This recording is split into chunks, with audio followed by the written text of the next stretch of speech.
exatamente são algoritmos e como eles fazem tudo isso? A partir do século XIX, passou a significar uma sequência de ações que devem ser executadas para resolver um problema. Para que um computador consiga seguir um algoritmo, alguém precisa programá-lo, ou seja, dizer a ele quais são as instruções a seguir.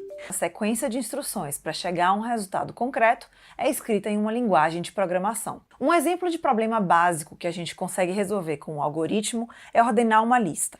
Vamos nos concentrar então em um algoritmo de ordenação. Para entendê-lo, imagine que você é uma bibliotecária que acaba de receber uma entrega de 840 livros novos. Mas antes de guardá-los, você precisa colocá-los em ordem alfabética. E rápido, já que no dia seguinte a biblioteca precisa estar funcionando já com esses livros disponíveis. Há muitos algoritmos possíveis para fazer isso, mas alguns são melhores do que outros, seja porque fazem a tarefa mais rápido ou porque usam menos recursos. No caso dos livros, por exemplo, você poderia resolver o seu problema de outro jeito. Pegue um livro qualquer que você chamará de separador e compare esse livro com todos os outros. Coloque todos os livros que devem ficar antes dele à sua esquerda e todos que devem ficar depois à sua direita. Agora, pegando só os livros da esquerda, escolha outro livro para ser um novo separador e repita o mesmo processo. E faça o mesmo com os da direita. Você pode continuar criando subdivisões como essa até que seus livros estejam em ordem alfabética. Desse jeito, você levaria apenas cerca de 2 horas para ordenar os 840 livros. Esse exemplo se baseia em um algoritmo de ordenação muito eficiente conhecido como Quicksort. Ele é um dos algoritmos mais usados em programação hoje em dia. Foi com um algoritmo melhor do que todos os outros que o Google conseguiu classificar milhões de sites de um modo mais eficiente e revolucionou a maneira de fazer buscas na internet. Mas os algoritmos servem não só para encontrar, ordenar e processar grandes quantidades de dados. Eles também podem dar aos computadores a habilidade de aprender com esses dados para tomar decisões e fazer previsões. É o que chamamos de machine learning, ou aprendizado de máquinas. Cada vez que você interage com um vídeo, está ensinando ao programa ou à máquina como você pensa e do que você gosta. Mas como a máquina tem uma capacidade de processamento muito maior do que a nossa, pode testar um número enorme de cenários possíveis até escolher o que se ajusta mais ao seu gosto. Quanto mais dados recebe e processa, mais sofisticado fica o algoritmo e mais preciso ele consegue ser. Isso acontece não só nas redes sociais, mas também nas recomendações do seu serviço de streaming, no reconhecimento facial, no serviço de compra pela internet, nos sistemas antifraude dos bancos e muito mais. A inteligência artificial pode ser muito útil, mas às vezes também é racista e machista.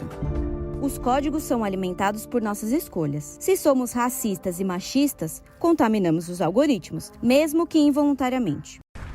Nós não podemos baixar a cabeça e deixar de falar aquilo que a gente pensa.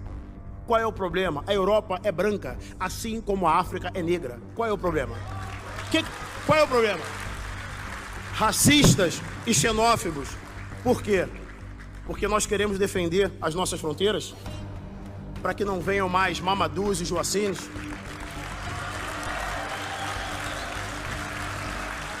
E dizem eles que nós somos racistas e xenófobos.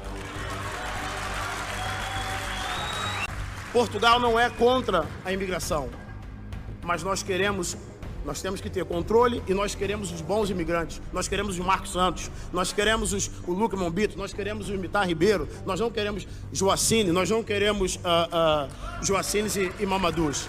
Quem sai do seu país para ir para outro país tem que respeitar as leis, tem que respeitar as normas e se adaptar. Então vamos lá, deixa eu ver se eu entendi.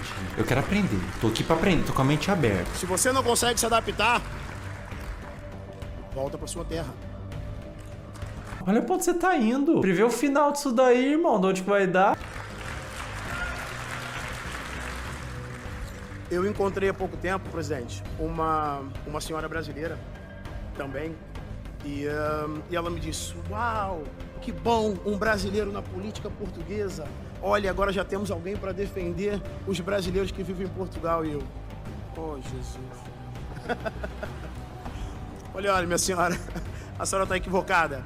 Se eu quisesse defender os direitos dos brasileiros, eu estava no Brasil. Eu não estou na política portuguesa para defender o direito de brasileiros ou indianos ou qualquer outro imigrante como eu que vive em Portugal.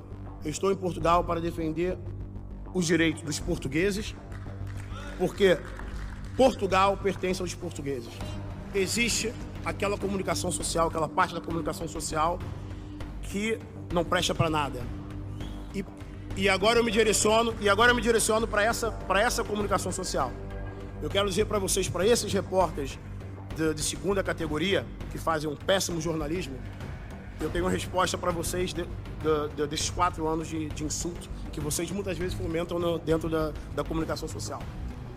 Se o partido Chega fosse um partido racista e xenófobo, eu não estaria aqui. E se o partido Chega fosse um partido homofóbico, vocês não estariam aqui.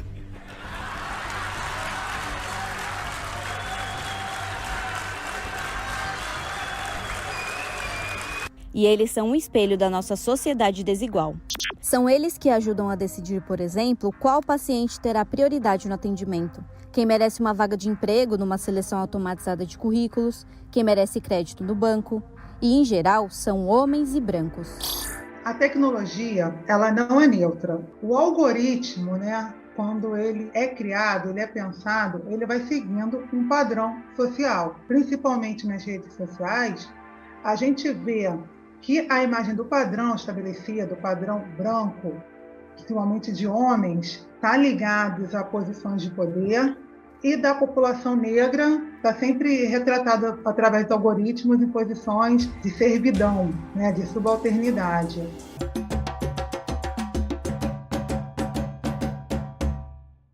Racismo algorítmico é o modo como atualmente algumas tecnologias digitais de informação e comunicação reproduzem e potencializam o racismo. Então, quando a gente fala de um viés no algoritmo ou um racismo algorítmico, a gente está falando de algo que é muito próprio das próprias sociedades e da história. Ontem eu abri meu Instagram e vi vários amigos meus, que são algumas pessoas que eu sigo. Eu não sigo muita gente, mas tem os meus amigos ali. E comecei a ver um monte de post. Uma amiga minha colocou um post preto. Aí fui ver embaixo e vi essa hashtag Blackout Tuesday. Aí eu comecei a passar pelo meu Instagram e fui vendo um monte de gente que nunca posta nada, que nunca coloca nada, vários negócios preto. Falei, gente, que estranho, eu nem sabia desse movimento, nem sabia o que estava acontecendo. Já tinha visto no jornal o que aconteceu, aquela coisa toda.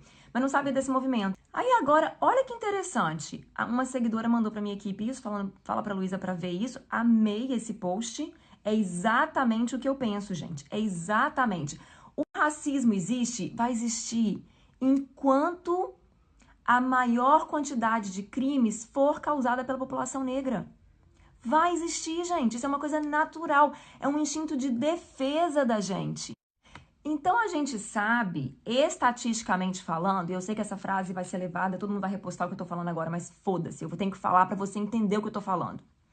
Estatisticamente falando, a gente sabe, vou fazer uma analogia para você entender, para você que quer entender.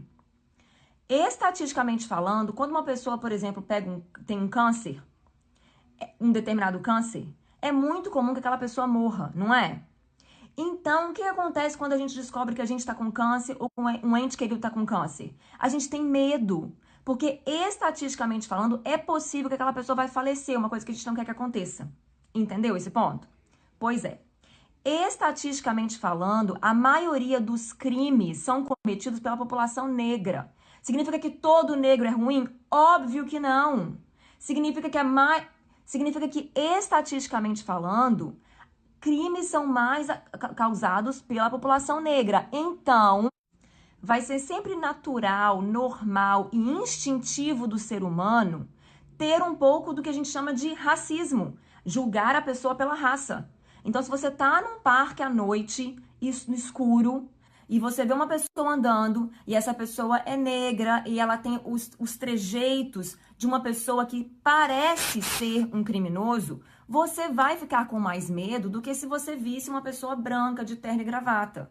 Isso é natural do ser humano, tá? E qual que é meu ponto com isso aqui? O racismo sempre vai existir enquanto a maioria dos crimes forem causados pela população negra. Que elas têm profundamente arraigada no racismo.